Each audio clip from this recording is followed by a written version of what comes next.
Majid Yamauchi-san, here is the grid then lined up, ready to go for the first race of the evening in the Gran Turismo World Series in the Nations Cup. Miyazono will start this one on pole position with Gallo alongside on the front row. This is a sprint race and of course will not only decide the grid for the next race, but it will give them points in this one as well. 12 points to be scored in total in this race, right down to 1 point for 10th position. And you can see there the live points rankings as they sit for now. Kylian Drumont is the points leader, Jose Serrano in second, Takuma Miyazono in third. Three drivers separated by just 1 point for second as well. Jimmy, looking forward to this. Yeah, Drumont didn't have the best qualifying session earlier on, of course, which is why he's down there in 8th position. But anything can happen. We've got a good few races coming up, and with double points on offer as well, all can change. Certainly can. So Takuma Miyazono will lead the field across the timeline then as we get ready to get this one underway. There are the competitors in the bottom left of your screen. Nations Cup action at the Gran Turismo World Finals for this race is about to begin. What will happen as the 12 drivers come across the line and we go racing here in Amsterdam? Miyazono leads the field down towards the first corner, followed by Gallo, Lopez, Serrano and De Bruyn inside the top five.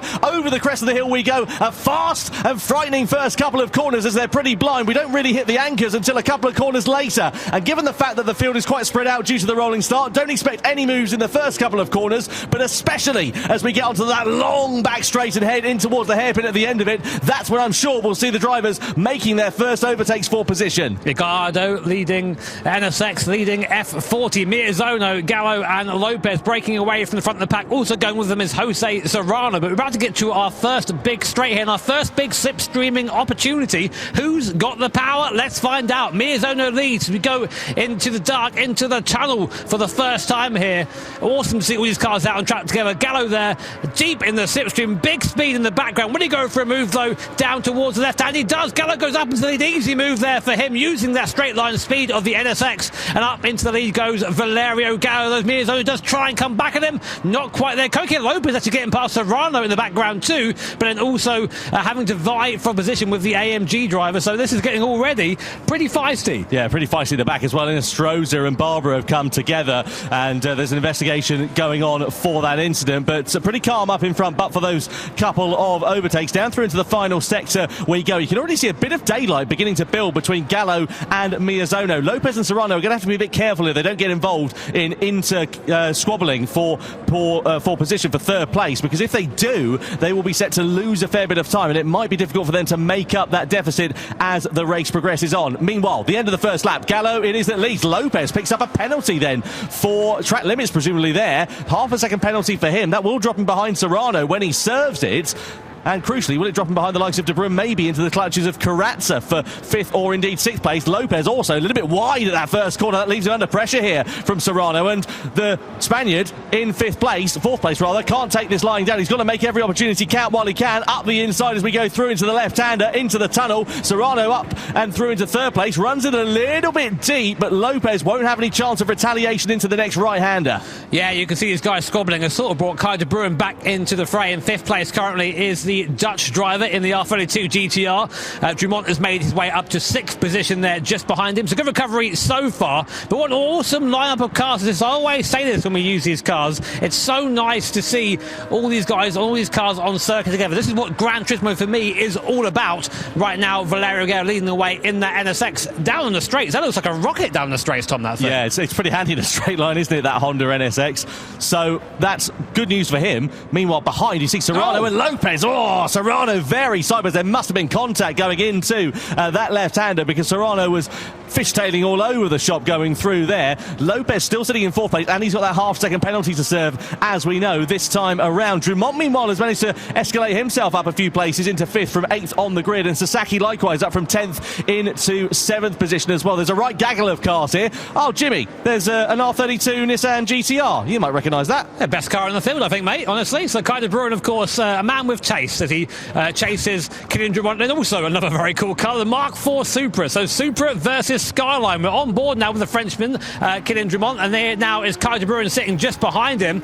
Can see the power of this thing down the straight there. 252, 62, 70 like it's nothing. 300 kph plus 200 mile an hour as we go into T1 there. Hard on the brakes. Now these cars, they are equipped with the racing hard compounder tyres, but they're definitely not racing cars. They don't have the same sort sort of agility as our Group 3 or Group 4 machine. So it's all power, and really just try and figure it out when you get to the corner. Yeah, you can see Drummond there having a good run here on Coque Lopez coming through this first sector. I thought he might have a dive to the inside there, but Lopez defending that line quite nicely. Drummond tried to switch back and go for the sweeping line to gather more momentum as he came through the next series of corners. We'll find out if he's able to do so when we come through into this next left-hander and onto the straight. The exit through here is going to be absolutely critical. Slightly tighter line and a later apex there for Drummond as he tries to carry the speed through that corner, but the legs on that Ferrari looking pretty handy in a straight line as we go through the tunnel, burst briefly into the daylight, then into the darkness. Your eyes playing havoc with you as you adjust and you come back into the daylight, and we head into the braking zone of the next corner. Meanwhile, up in front, Serrano and Lopez are pretty close for company there as well. Sorry, Miyazono, I should say, and Serrano for second place. Serrano's managed to drop Lopez courtesy of the penalty for the Spaniard, and now Jose Serrano, 1/3 of the Nations Cup winners last year, right on the back of the 2020 champion. Valerio Gallo sort of bolting away, though. Nearly a second between him and this man, Takuma Miyazono, and Jose Serrano just behind. I mean, these three drivers, the talent they share between them is insane. So fast in Gran Turismo 7 as we go on board with Jose Serrano, just trying to navigate his way through this tight and twisty part of the circuit, the last chicane. This is where these cars struggle the most, and then here's a bit they like the best. The big straight here, again in the tow. So great to see Honda versus Lamborghini versus AMG all on circuit at once. Cool, huh? It's mega, isn't it? And also, different drivetrains as well. You've got front engine, rear wheel drive, mid engine, rear wheel drive as well. So the different characteristics of that car will come into play at different points over the course of the lap. Meanwhile, Miyazono has got Serrano all over him like a bad rash. He's now got him underneath him as he goes through into the tunnel and into the left-hander. Serrano into second place, and now his next target will be race leader Valerio Gallo, who's some 1.5 seconds up the road. You didn't put up too much of a fight there, did Miyazono? I think he just understood that, I've maybe fluffed this corner a bit. I'm just going to just open the steering, let Serrano through and chase for now. Let's see if we can catch Valerio Gallo. Behind these guys, by the way, is that man, Coque Lopez. He's just about fending off Kylian Drummond and Kai de Bruin in the Supra and Skyline combination as we go into the tunnel once more. There is Coque Lopez in the Ferrari F40. Of course, all these cars you've just joined us tuned to over 1,000 horsepower, which means speeds of 350 k's plus before this big braking zone. Down at the bottom, use the camber on the inside. Down at the bottom, use the camber on the inside to get the car around. Here's a replay. We're on board with Sasaki lower down the field. We go into the chicane. There's Coque Lopez going wide. And there's a car on our inside as well. I think that was Kai de Bruin as we come back across. Is there contact? No, they're just about all avoided, but Sasaki loses the place. There goes Kai de Bruin. Does he get past Kylian Drummond? He does. Up in goes Kai de Bruin. Yeah, lovely bit of driving there for the Dutchman then.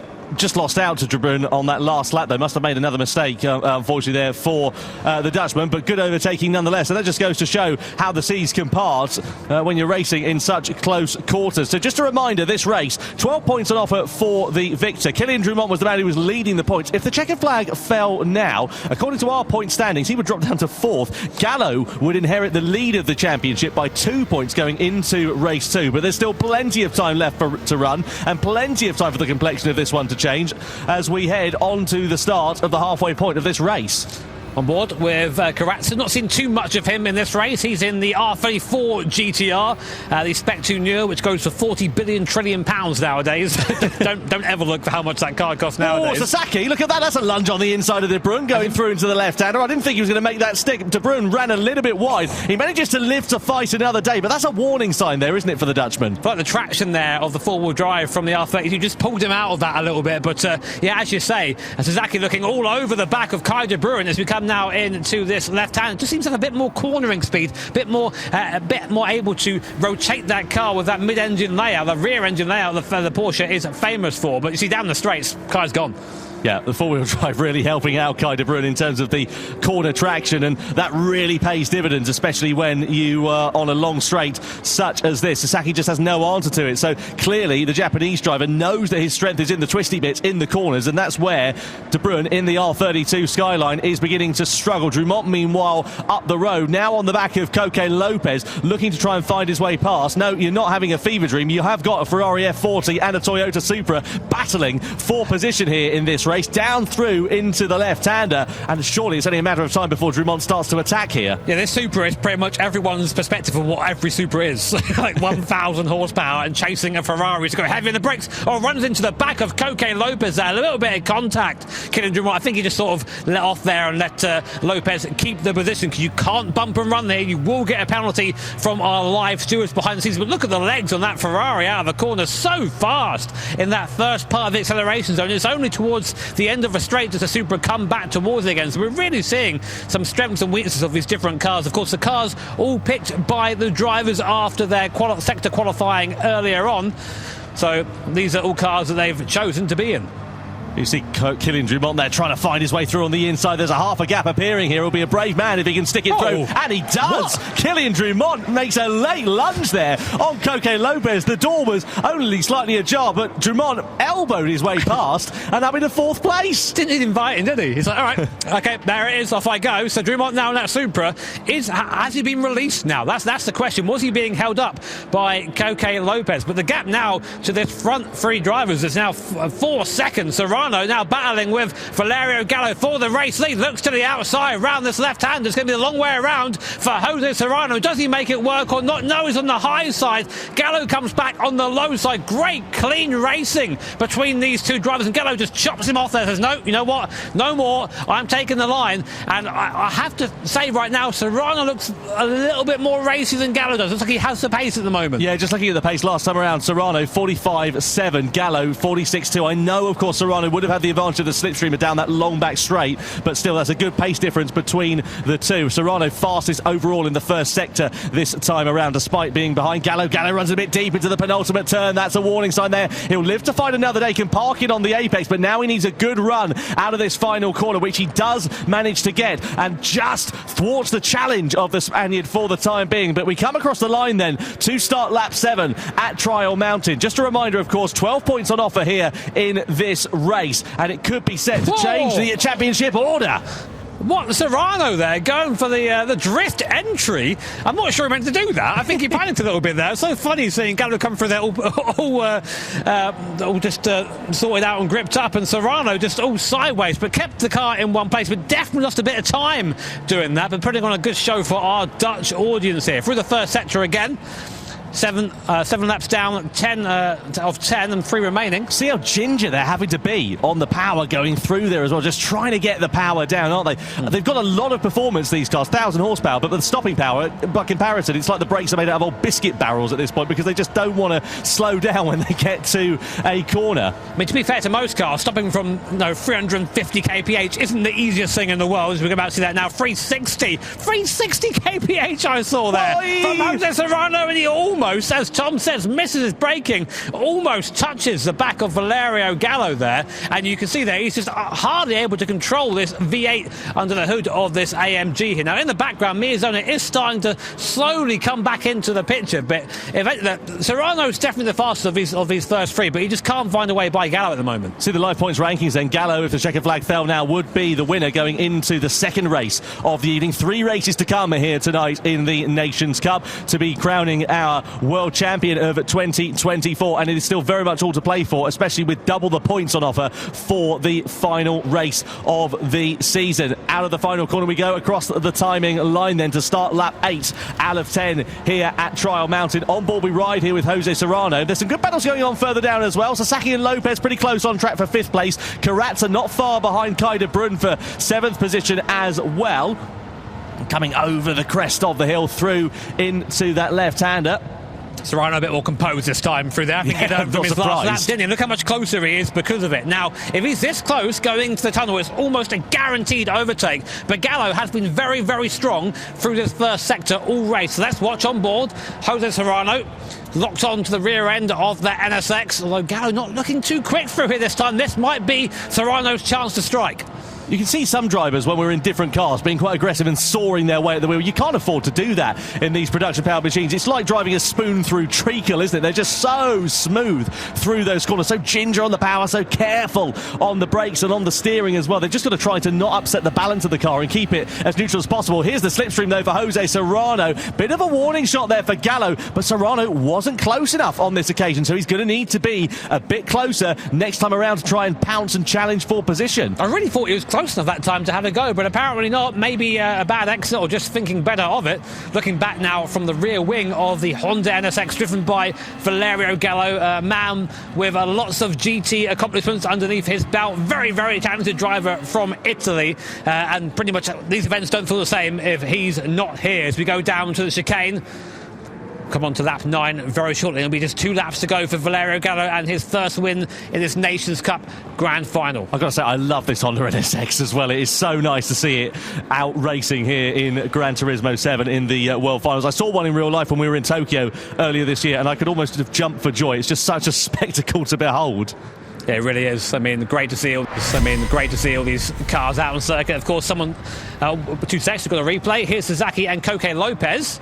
So Lopez in the Ferrari F40 in front. What's happening here? Goes a little bit wide. Suzuki just manages to sneak underneath there in that GT3 RS. Off he goes up into 5th place, and Koke Lopez will be frustrated with that one. Yeah, not brilliant for Lopez, dropping down 3 places from where he started. Not ideal at all. It all sort of began really with the penalty that he picked up in the opening stages, and ever since then it's just gone from bad to worse for him really. The upshot is he'll be scoring fewer points in this race. If he finishes 6th, he'll get 5 on the board, but also as well it will mean it will compromise his starting position for the second race, because of course that reflects the order of race 1 here. Much better exit this time from Jose Serrano. A little bit of wheel spin from Valerio Gallo in front. We're deep in the toe. This will be the Spaniard's best chance at a move on Valerio Gallo. Gallo goes defensive to the inside. Serrano's going to be forced to go the long way around the outside. There's no camber out there. Really hard to keep the car in the corner. Gallo keeps it down low, keeps it tight. Serrano tries to drift around the outside but can't quite make it work. And now Gallo knows exactly what to expect come the last lap. But Serrano ever a threat in the mirrors. This is going to be so close on this final lap. You can sense it's bubbling up quite nicely.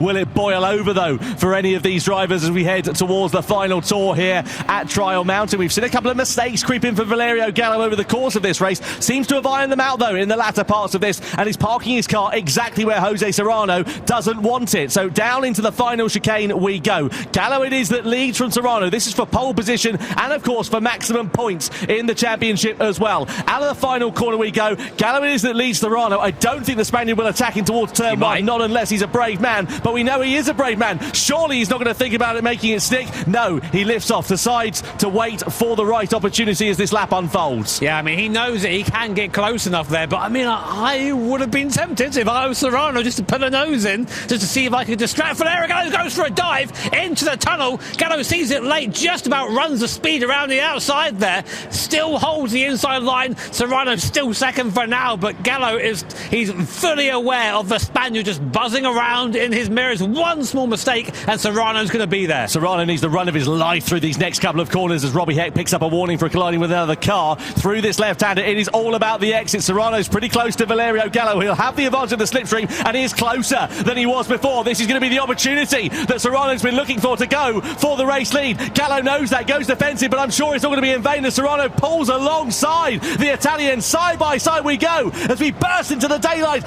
into the braking zone. Gallo's got the inside line and the camber on the corner though. Can Serrano firm it around the outside? Gallo manages to hold on to the lead as we come through. Serrano still there on the outside, but has to settle for second best as we come now down into the final couple of corners. This is absolutely spectacular here at Trial Mountain, and Gallo, all he has to do is park his car in the right place to not allow an opportunity for the Spaniard to find his way through the left-hander we go on this short run down into the final chicane, and unless it's a lunge from Serrano, it won't be, because Gallo parks his car on the inside. Serrano will try and get the switch back through into the next right-hander, but he's not going to be close enough. Out of the final corner we go. Valerio Gallo wins race 1 here at the Nations Cup for the World Finals in Amsterdam from Jose Serrano in second, and Takuma Miyazono will come home in 3rd place as well. Absolutely fantastic. What a clean fair battle out on track, and it is Valerio Gallo who takes 12 points in the opening race of the evening. Yeah, I mean, if that race is anything to go by, we are in for an awesome rest of the evening. Those guys were going at it for about half the race there.